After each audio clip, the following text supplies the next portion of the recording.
ได้อยู่บ้านห้วยดำพี่น้องมื้อนี้มาอัปเดตมาเบิ่งดินแน่พี่น้องบ่าวสายยังบ่ทันมาบ่ทันเห็นพี่น้องอยู่ห้วยดำใหม่พี่น้องบ่ทันสร้างบ้านพี่น้องมื้อนี้บ่าวสายก็ได้มาส่งไม้พี่น้องไม้แป้นว่าสิเฮ็ดอันนี้พี่น้องอีสังเพิ่นว่าโรงห้างพี่น้องเอ้ยโรงห้างของเฮือนใหม่ของอ้ายบ่าวอโนพี่น้อง มามื้อนี้ก็มากับบ่าวมิกแล้วก็อ้ายบ่าวอโนพี่น้องแล้วก็สร้าง2คนพี่น้องเอ้ยอันหน้าอันตาเนี่ยกราบสบายดีสวัสดีเด้อพี่น้องหมดสุขุสุขคนบ่ว่าจะเป็นฝ่ายในหรือว่าต่างประเทศกราบสบายดีสวัสดีพี่น้องเด้อพี่น้องก็มื้อนี้บ่าวสายก็ได้มาอัปเดตพี่น้องมาเบิ่งดินมื้อนั้นบ่าวสายมาสูตรเทือนบ่าวสายบ่ได้มาพี่น้องเอ้ยเพราะว่าบ่าวสายไปกับบ่าวมิกพอดีเมื่อค่ำก็เลยเมื่อก่อนพี่น้องบ่ได้เห็นเพิ่นสูตรย้ายภูมิพี่น้องก็เลยมามื้อนี้มาส่งใหม่ให้อ้ายมาขับรถตอกพี่น้อง โอ้พี่น้องดินก็ทำเลนพอดีเลยพี่น้องทำเลนได้ดีพี่น้องแคมทางที่นี่ก็เป็น3แยกพี่น้อง3แยกเข้าไปใช้บ้านบ่าวตูนพี่น้องแล้วเพิ่นก็ไปเฮือนน้องกระเดยพี่น้องที่นี่ก็เป็นพอดีงามเลยพี่น้องไปเบิ่งไปส้มทางอ้ายเพิ่นกับสร้างพี่น้องเป็นเฮ็ดโรงห้างพี่น้องโรงห้างรูปแบบเฮือนโอ้พี่น้องไวเติบตรงนี้ทางอ้ายเพิ่นพี่น้องสบายดีเด้อโอ้พี่น้องดินวันนี้ทำแบบพี่น้องมาเบิ่งแบบเราสายมันมาสูตรบ่ได้มาพี่น้องเอ้ยได้มาเบิ่งแบบสบายดีเด้อบ่าวมิก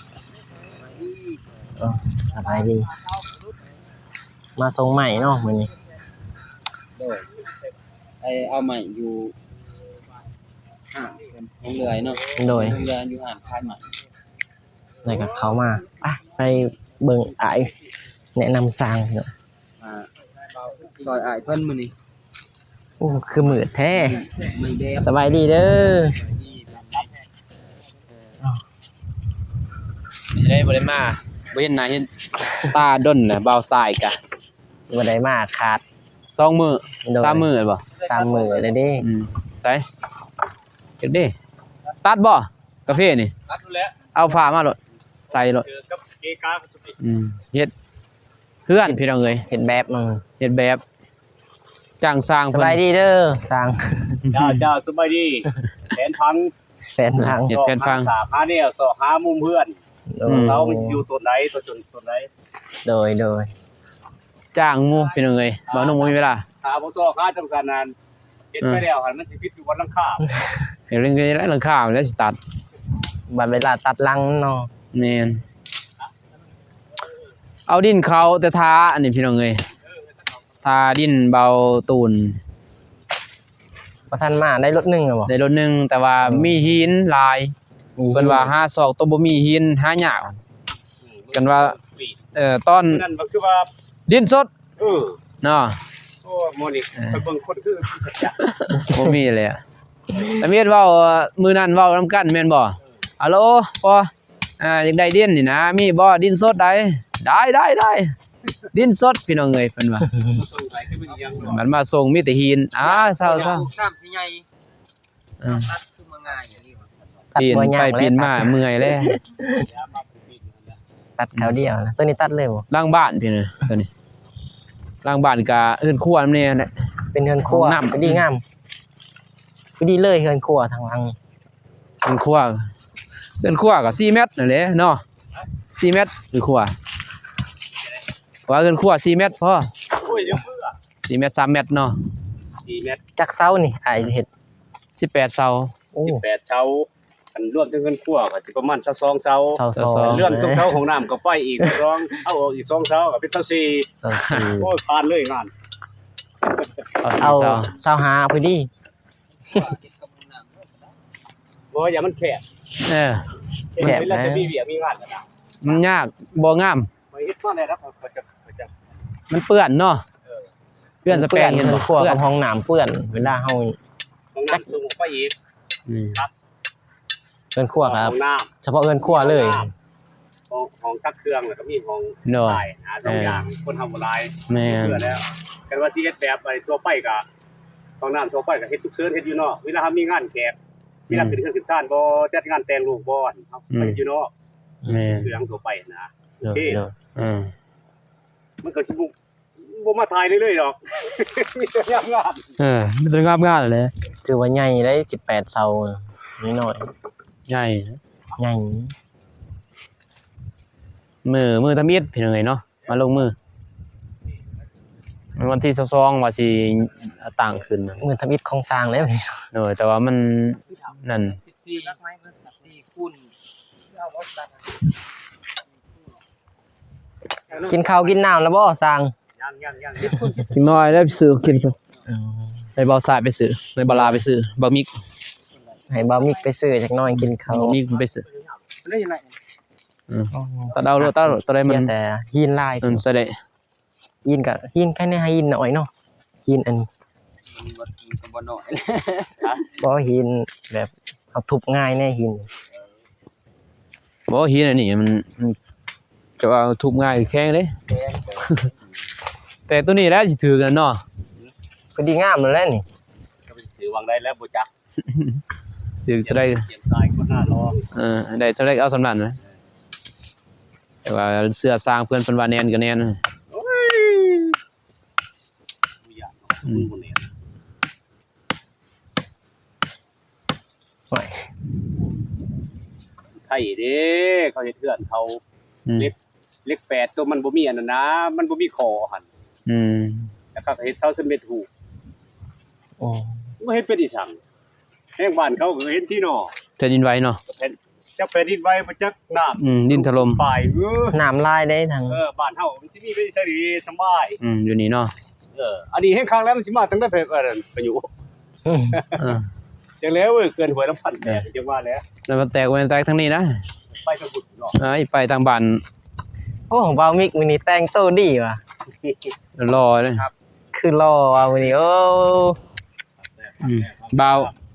วผู้ห่างเมียปะเนี่ย เออ ผู้ห่างเมียปล่อย โอ้ยปะกับบ่ได้ยากเอ้ยซุนี้ ญาติเนาะแต่นี้ยังผู้ชายดอก ยังรอ ยังรอคือเก่าอ่ะ ยังรออยู่ว่าซ้ำวัยรุ่นเนาะบ่าวมิกเฮา โตนิดนึงก็บ่ได้เนาะ รอเป็นรอเลย โอ้ หัวบ่สูดิจีเลยโอ้ยไปผู้เดียวบ่ได้เมียบ่เชื่อว่าซั่นแล้วแต่คนบ้านจุฬา น้ำเรียกมาตัดเลย ยินจีไผ จีนี่เด้จีอยู่ เท่าใด ก่อนพัน4 1,400โอ้แพงนี่เนาะ ดินกีก่อน1,400 แต่ดิจีเกรด A ได้บ่แม่นดิจีเกรด C คือบ้านเฮานี่เกรด A เกรด B เกรด C มีแต่ เกรด A นี่มันอยู่บ้านจุฬาเกรด B นี่มันอยู่สารวัตร มีแต่ละ ซี เกรด มันนี่นะแต้มมัน เกรด A อยู่ท่าแต้งอยู่จุฬา นี่จุฬา โอ้ การที่เลื่อนมานี่นะเกรด C นี่แล้วเกรด B หั่นอยู่สารวัตร เกรด C แต้มเขานี่แหละบ่ต้องห่วงก็แล้วตัดหลังบ่ทันนี่ฝนตกหรือว้า เปื่อยหมด แต้มเลย เปื่อยหมดเลย เปื่อยแท้เปื่อยว่า โอ้แล้วโลดเนาะสิมาทอเข้าเทคานแล้วแม่นบ่ มัน บ่ได้เหรอ แต่ว่าเฮาตัดหลังบ่ทันได้ โอ้ครับ ซื้อบ่แบบ บ่ตัดดอกมีแต่มาอีกจัก อันหนึง ลักหนึงมีบ่มีแล้วบ่ก็ว่ามันถึงระดับน้ำเฮาอะนะอย่ามันบ่ถึงระดับน้ำซอ ก็ตึกตัดก็ตัดอยู่ได้ น้ำเที่ยงนั่นเนาะ ก็ได้มันตึกตัดอ่ะ ทันได้สักเฮ็ดได้เว้ย อืม เห็นบ่คือมันนั่นเฮ็ดอยู่บ้านหนองบัวไซ จนนั้นคนนึงก็บอกจักสิบอกเอ่า พิ่นจะคนจังได๋ขอบ่ไปจักสิบ่ละฮะเอาอีกบ่นึง เฮ็ดดีกะหมู่สร้างจนคือว่าบ่ได้อยู่พี่น้องเอ้ยจนไผก็มาเอาอะ คันแบบนี้ยอม ถ้าว่าเฮ็ดดีถ้าเฮ็ดบ่ดีก็นั่งท่าเบิดมื้อบ่มีไผมาเอา เว้ยขี่รถใกล้ไปกูถามเฮ็ดหน้าอยู่ไสว่าเฮ็ดงานอยู่ไส ขี่รถใกล้ก็เขาบ่ยิงแนบซ้ํแม่นบ่ โอ้ยเขาบอกนำซั่นนะ ตัวก่อยดาวอะเอาเงินแล้วไปจ่อยแม่นบ่ ส่วนลายเนาะ ลายเป็นซั่นน่ะ จะนั่งกินเหล้าเซ้ยว่ะ สบายกินสวนเนาะบ่ยาก เดี๋ยวนี้สบายแล้วนี่เพิ่นปล่อยว่างหมดนี่ ไปว่างแล้วบ่เราเบียร์ บ่คิดถามนี่แหละมันไปที่ ใคร เอ้ย ปล่อยว่างเลยพี่น้องเอ้ยสบาย จะเมียน้อยแล้วบ่ทันได้คอยว่า เดี๋ยวเอาได้ยินได้เอื้อย ซื่อดอก เอื้อยเพิ่นได้ยินได้บ่บ่หยอกอ่ะหยอกว่าฮู้ว่าพี่น้องเอ้ย เว้าเล่นๆหัวเนาะ เบิ่งเด้อย่านเด้ อ๋อจังได๋บ่าวมิกสิได้เฮือนใหม่ เคยมีงูเขียวน่ะกกตัวนี้มันมีเคยมีอยู่ในนี่ บ่ทันมี โดยอยู่นี่ เฮายังด้นเนาะเฮา เคยมีงูเขียวนะไร มาเบิ่ง อ มื้อนั้นบ่ได้มาติมื้อนั้นเนาะมื้อสูตรเฮาเมื่อก่อนบ่แม่นบ่ คือว่าลาบบ่มาทางเมื่อ ไป ว่ามื้อสูตร ขนาดพอล่ะก็ยังเมื่อ เอาบ่เห็นบ่ บ่เห็นไผ เพิ่นอยู่ผู้เดียว บ่จะเมื่อก่อนบ่ คอยเมื่อในเห็นแต่ละอยู่ผู้เดียวบ่เห็นอาย เฮาไปอันนั้นดินบาตูนเนาะเดี๋ยวนะเฮาก็ออกมื้อเนาะ อ๋อมื้อนั้น มื้อนั้นแหละมื้อดินบ่แม่นเนาะมื้อไม่ใช่ท่อเนาะ เราก็เมื่อแล้วค่ำนี่มาค่ำไปเอาครูบาอาจารย์พี่น้องเอ้ยค่ำเหมือนไปบ่เตียงก็มา บ้อง โอ้ สาวนิด มื้อว่าจะไปกับสาวนิดเด้ โอ้โหโดย สูตรแล้วบัดมือย่อก็สูตรอีกได้นี่ พูดบ่ แม่ สู น ตรอีกแล้ว มือย่อก็สูตรทอดเด้ทอดเซา ว่าง่ายคนละนี่แหละ เนียนทอดตัวนี้สูตรทอดแต่มื้อนั้นนั่นตัวนี้ได้ยาเท่านี้สูตรซอสสูตรทอดน้ำตัวนี้ ไปต้นเนาะ แต่ว่ามือย่อหันกะเอาโซกเอาซาเอาลาบมัน เอาสุกเอาลาบเขา ว่าบ่ เพิ่น ได้ ว่า ลายในเช้าๆเพิ่นได้กินน้ำหวาน เพิ่นว่า เรียนอยากอาจจะได้เรียนนำแม่เด้เรียน นี่บ่ เรียนบาทเอามาอยู่ ไปเฮ็ดเพื่อนมานี่เพื่อนครูบากรรมนี่มีเงินเหรียญเงินดอลลาร์นี่ โอ้ แล้วก็มีเงินบาท แล้วก็มีเงินดง แล้วก็มีเงินเขมรแล้วก็มีเงินหยวน เต็ม แล้วก็มีเงินกีบครบแล้วใส่โอ้เขาว่า ครับ ที่เพื่อนมาเจออยู่หั่นแหละอยู่บัดปลายฮะ คักบ่ จังเลยเราใส่จังซั่นครูบาอาจารย์ กะ โอ้ปะอยู่ไหนเลย ปะอยู่ในไส้ โอ้ บัดเวลาค่อยถอกเท้าแล้วก็แกะไส้เบิ่งโอ้ครบสุดตัวเด้แล้วก็เรียนจังซั่นแล้วใส่ เงินบาทเงินดอลลาร์เท่าไหร่ เงินดอลลาร์ก็10จักไม่10นี่นะ 10เหรียญ 10เหรียญ 10เหรียญคือ200,000 200,000พุ่นแน่ ผมบ่ได้ใส่สำหรับเงินตัวนั้นจะไปทางใดผมบ่จักใส่มันหน่อยละกันไปหน่อยก็ได้ โอ้ย200,000พุ่นเด้ คันอยู่ในคุ้มนี่เป็นเงินเรียนครูเรียนเลย โอ้ ใส่คุ้มใส่เรียนเอาพอดี เรียน จะมาจากเรียนจ้ะ หลายเลยเป็น50พุ่นเด้ โอ้ยเรียน เรียนบ่ ละบาทตายเลย เรียนบาทเรียนเศร้าหาสตังค์อิหยังนะ มาแล้วพอดีได้ไปอันเปล่า 50สตังค์ พอดีใส่ครูเรียนเลยครูเซาเลย โดย ฮะ ว่าเรียนบักหลายได้อ้าย เฮ็ดสังเรียน ข่อยเอามาจนนักกระทงพุ่นมื้อ ได้ นี้ เฮ็ดหยังเรียนล่ะ เรียนหยังมันบ่เป็น มี ไส แต่อยู่ไทยพี่น้อยเนาะสายแม่นบ่ โดยมีแต่อยู่ไส ถ้าอยู่ไทยมีราคาเรียน บาทหนึ่ง50สตังค์ บาทหนึง50สตางค์ก็ได้ซื้อของกินได้ เยอะหลายลังแต่เดี๋ยวเห็นลังเดียวหั่นล่ะ โอ้ครบเนาะ ครบเลยเงินดอลลาร์ก็มีโอ้เลือดใหญ่ซะเด้เข้าทรงเสาพุ่น 22 มาเดียวเลย โอ้ โอ้ บัดนี้แบบฝรั่งเข้ามาจากกาแฟเนาะ แบบตะนั้นบ่ บักเอ็มจะสิบ่จักเนาะบักเอ็มเนาะ โอ้เด้อ บักเอ็มตัวเฮ็ดเฮือนไม่แจนเด้เฮ็ดหลังคาตัวจอยอะ โอ้มื้อน้อยๆจอยสู้กัน อุ้ยในนี้บ่ได้เสียมันผิดเด้ อืม โอ้ยก็ว่าเฮ็ดโลดมีข้อเขาดิรับประกัน โอ้ ข่อยว่าแบบสบายโดดได้บัตรสุดท้าย นี่เห็นว่า เป๊ะ เป๊ะ เดี๋ยวเพิ่นเบิ่งแล้วเพิ่นบ่จำไว้ในสมอง อืม มันยำได้ กด ว่า แคน บ่นี่มันก็ตัวนี้ดิมันรักตัวนี้นี่คือรัก สบายดีเด้อพี่น้องสบายดีอีกรอบ ตามแบบเนาะ บัดนี้ ตรงใหม่ ตู้เช่าแท้จะมันจับเพราะว่าเขาจะดึงเสียงรอ อืม จับฉากเบิ่งนะ ยังสายไผ่แน่ยังสายไผ่กับเป็นเท่าไหร่จักแม่น ก็มันต้องมีมุมออกอีกแม่นบ่มุมบอกทางนั้นทางนี้แม่นเนาะ ก็ฮอดพี่น้อง ออกทางสองข้างที่มุม โอ้ออกครั้งเดียว ข้างเดียวบ่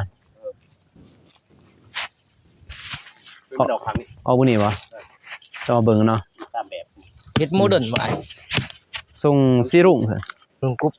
โอ้ ถ้าว่าอยู่ลาวเขาเอิ้นว่าลังกุบเนาะถ้าพังไทยเอิ้นว่าสีรุ่ง สีลุง เพื่อบ้านสีรุ่งเนาะ แต่คือเพื่อนพ่อบังเล่หันแต่ก่อนหันอยู่ในแบบหันบ้านแสงเดือน เสียงเดือนบ่ แสงเดือนแต่ว่าเพิ่นมันดัดเป็นแสงเดือนแสงกุ๊บเห็นบ่มีแต่กุ๊บเป็นแหลมๆทั้งหลาย มันเป็นก็เป็นสีรุ่งอีกหั่น จักแล้วสิแม่นนะ เหมือนสีรุ่ง บ่เห็นบ่ก็ยอกันแล้วบูดพระเยซู บวชมีสู้ แล้วเฮ็ดแล้วก็ก็ดูว่าบ่ยอกันนี่นะ บ่อยากงามปานใดแล้วเอาแบบมาใส่ แล้วแม่เขาหันเต็มมานึงในโทรศัพท์วัดเวลาเฮ็ดแล้วเราไปดัดเอาเองนะ ดัดบ่ได้แล้วคันแบบได้ก็แบบนั้นแหละแม่นบ่เอาไปดัดมันก็บ่งามบัดมันบ่ถูกตามเลย มีกุ๊บยากมันกุ๊บมันและสร้างตัดหลัง ก็บ่ยากดอกอันนี้ มัน กบตัวนี้ก็บ่ยากปานใด กุ๊บอันเดียวเฮ็ดกุ๊บอันเดียว บ่ยาก อืมโอ้กบ ลาย กบนี่ล่ะกบคางซื่อๆนั่นเป็นน่ะ กบมุก มุกนี่ปึ๊บมานี่แล้วก็มุกหันแนวนี้ซื่อแล้วมามุกมุกบนนี้อีกเลยอันนี้อีกนะ บ่ยาก บ่ยาก คันกบตัวเฮือนตัวกำลังเฮ็ดไปเพิ่นบ่ใจยากเลย ตัวนั้นมันแนวแทรกเบิดเด้แยกนั้นแยกนี่เด้ มันมีโซ่กุบน้อย โซน โซ่กุบสามเหลี่ยมมีโซ่กุบคาง มีแต่กุบกับกุบมีตุ๊ดๆกับกุบเอามึงมามึงกุบแล้วกับกุบ หลายกบเนี่ย เป็นสร้างอะไรบ่ยากนะ ได้ตามคำพรเนาะแล้วแต่คือมันสิเพิ่นสบายใจเพิ่นว่าสร้างดี อย่าได้หมดมัน อ่อนพี่น้อง เพื่อนนั้นเป็นกุบเลยที่ว่าการกับการมาลาย โอ้20กว่าปี เติบแล้ว 20กว่าปีเนาะเขา30นะ แต่ปีเดือนเพชรก่อสร้างแต่ปี1999 99 นับเอา วันนี้ก็เท่าไหร่จักปีเลย คอย2004เกิด อันแล้วเจอจักปีน่ะ 21 21 เด้อ วันนี้ก็28ปีอ่ะเด้2099ก็เบามิกเพิ่นเด้ ก่อนสิได้บ่ถึงจุดนี้นี่ก็เป็นกรรมกรเด้กรรมกรเวียด โอ้ยสมปีมันเบาแหละเอ้า หมู่ดาหมู่ปอ มอง10กว่าปีนี่แหละ หมู่บ้าปล่อยหมดเนาะ มึงสิเว้าจะได้ก็เว้าไปซะสักวันหนึงต้องเป็นกูว่าซั่นวันนี้คือปัจจุบันสบาย เดี๋ยวนะเอามีงานเอาสมองเฮามีทางกับก้อนหมู่เฮ็ดจังไง กรรมกรมันสิว่าโอ้ยเฮ็ดเป็นผู้ป้าๆเฮือนทางนั้นที่เฮาเฮ็ดเฮือนทางนี้บ่แม่นได้เฮาต้องผ่านกรรมกรมาโซน นั่นดีเลย บัดนี้ในเมื่อเฮาผ่านคือจังซั่นแหละบัดนี้ในเมื่อเฮาครับเฮาออกเองงานเจอปัญหาเฮาผ่านเป็นกรรมกรแล้วเฮาคิดเห็นความหลัง แล้วเฮาเอาตัวนั้นมาเป็นบทเรียนแก่เฮาหั่นนะครับ ก็เลย เฮาบ่มีประสบการณ์จักสิแก้จังได๋ เอ้ยรายประสบการณ์หลายปีแล้วมันจะได้ มีแต่ได้แล้วเฮ็ดผิดคือกันก็ได้แล้วได้อยู่ดอกเจ้าหั่นแต่ความจริงที่มันบ่ได้ แม่นอันนี้เลยได้หมู่เนาะ ได้ ได้เจ้าแต่เจ้าของเฮือนบ่ได้คันเฮ็ดผิดพลาดแหละคือว่าเจ้าของเฮือนก็จักสิว่าจังได๋ล่ะพี่น้อง แม่นแล้วเขาก็บ่จักสิเฮ็ดคือกันเลย ทุบกะสลายเงิน ทุกข์ก็สิได้อยู่ไว้เห็นแล้ว อยู่เสียเงินแบบบ่เต็มใจนะ แม่นแล้วบัดนี้ เอาสร้างผิดขึ้นมา คือว่าเฮ็ดคือจังซี่นี่เพิ่นคำกำเกียนจะตอนโฮม แม่น มากกับพี่เฮียได้หนึงก็โฮม หาเก็บหนึงเท่านี้หน่อย หาเก็บหาเล่มเอาเฮียได้หนึงก็โฮมเฮ็ดเป็นกิโลขายมาโฮมเพื่อสิได้ปูนสอบหนึงแม่นบ่ อันนี้เลย ดิจีก่อนหนึงเล็กเศษหนึงมันเท่าไรเศรษฐกิจเฮาก็บ่ เดี๋ยวนี้แพงแล้วเดี๋ยวนี้ เก็บ10เก็บ20เด้อพี่น้องเอ้ยเนาะอันนี้ก็บ่มีไผซอยเรือดอกบ่นง แม่น บ่นงเองเฮ็ดเอง เงินจากเรือจากแฮงบ่นงเองกับเมียนี่แหละเอ้าบ่แม่นบ่ตัวนี้ ไปหาสันเขาก่อนไอ้น้องเขาบัดนี้ บ่แม่นบ่ตัวนั้นเรียนจวด แม่นนะ บ่มีดินเลย ขนาดเอามาเห็นแล้วพี่น้อง ไปซื้อกินไป ไปซื้อกินต่อไปก่อนโอ้เจ้าแล้วรับน้ำก่อนเอาน้ำ ไปซื้อ ซื้อปิ้งเด้ปิ้งบ่ ฮะ นี่จะปิ้งอะไร ได้ นี่ได้ก็กินได้สบาย ปิ้ง โซ่5 แผ่นพัง มันหยุดนะ คุ้ม เยอะเหรอวะ กินกับมื้ออื่นเอาคนเข้ามา ไปซื้อของกินก่อนบ่ ไอ้เบามิกไปซื้อก็ได้เจอจับก็ใช่ ซื้ออีสัง ซื้อปิ้งปูปิ้งป้าเนาะ สิ่งยังก็ ปิ้งทอดไข่ยังต้มไข่ต้มยัง เขาได้ถือบ่ ฮะ เขาเคย บ่ บ่ ซื้อให้เพิ่น ซื้อให้สร้าง ซื้อให้สร้างนั่นแหละ เฮ้ยกินน้ำพอก็ได้นะเดี๋ยว บ่สิเอาไปนั่น บ่ทันหิวดอก ซื้อไข่ ยังบ่ทันหิวมันกินตอนมานี่ นี่กินต้นมาก โดย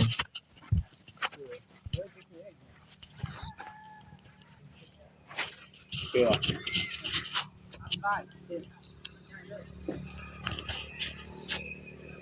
จับระดับน้ำ ดับน้ำนี่เนาะ บนได้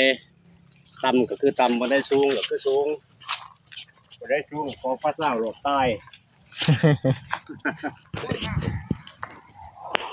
ได้ต่ำ บ่มี น้ำตากแดด เนาะ โอเคเกี่ยวว่า สำคัญระดับน้ำนี่เนาะ โดนน้ำแล้วแต่คนกันเอาไว้ทุกอะไรก็ดีก็ไม่ดีวะฮะเดี๋ยวเราได้เก่งหนึ่งครับเดียวลองป้าหนาที่ว่าปั่น บ่ได้นั่นเนาะ มีไว้ได้ก็ยังของผู้เชื่อ ถ้าปะตัวนี้เนาะ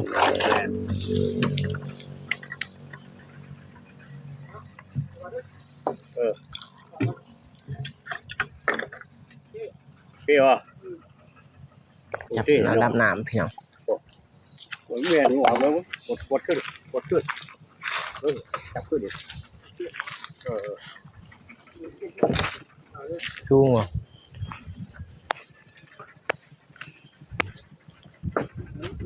คือเก่าอ่ะคือเก่าคุณจับขึ้นเยอะ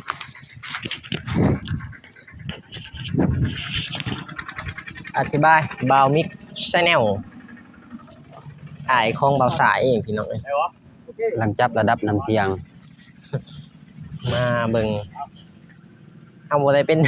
เฮาก็มาเฮียนเลยพี่น้อง มาเย็นหูเบิ่งพี่น้อง เอาเด้อนับไปแล้ว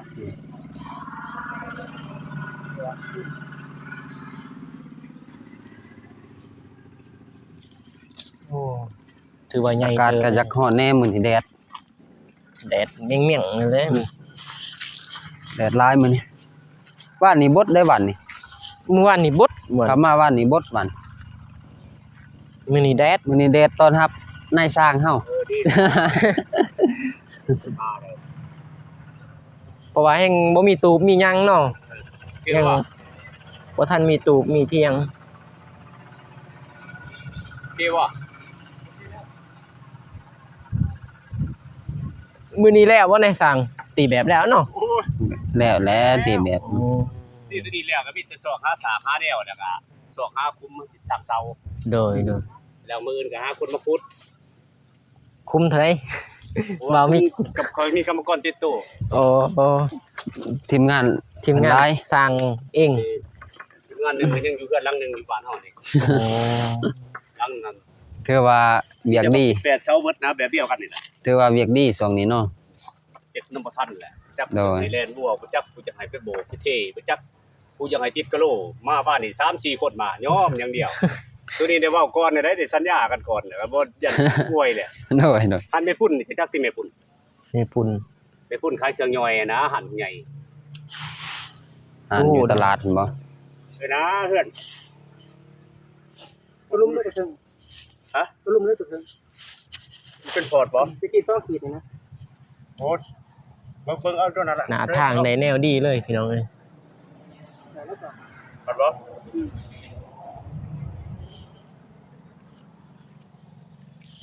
ขนาดว่าเขาอยู่ในเนาะ ฮะ เสียงรถก็ยังลายอยู่ แม่นสิ โอ้ สิว่าเขามาในก็บ่ในเด้อนี่ สงบสิได้มาอยู่ รถเขาออกตลอด เป็นเศรษฐกิจในทางกระเพเนาะ และส่วนบ่าวสายไปเบิ่งเขื่อนก่อน ดีบ่ได้แล้ว เกินหัวลำพันเนาะ โดย ไปบ่ ไปก็ไป เพิ่นแล้วมีโอกาสเพิ่นแล้ว มีโอกาสถ้าว่างๆเนาะนี้มาสวยทางอ้ายเบานุ่งมาสวย เป็นอีกแรงพี่น้องน้องบามิก โดย บ่มีหยังหลายเลยพี่น้องเอ้ยก็บามิกกับบาสายบ่เป็นเว้าหยังพี่น้องก็สิได้ขอตัวเด้อพี่น้องไปหากินข้าวกินน้ำก่อนให้ในสร้างเพิ่นน้องบามิก โดย พี่น้องคลิปนี้บามิกกับบ่าวสายบ่าวน้องเพิ่นไปซื้อของกินพี่น้องก็เลยสิได้จบคลิปก่อนพี่น้องพอกันใหม่คลิปหน้าเด้อพี่น้องก็ขออวยพรให้ FC ทุกๆคนจงมีแต่ความสุขความเจริญเด้อพี่น้องปรารถนาสิ่งใดก็ขอให้ได้สิ่งนั้นให้ได้ดังสมปรารถนาความเจ็บอย่าสุใดความไข้อย่าสุมีพี่น้องให้ห่างๆห้วยๆเฮงๆปังๆเด้อพี่น้อง อ้าวคลิปนี้ก็บ่าวมิกกับบ่าวสายก็สิได้จบพี่น้องพอกันใหม่คลิปหน้า คลิปนี้ ขอกล่าวคำว่าสบายดีพี่น้อง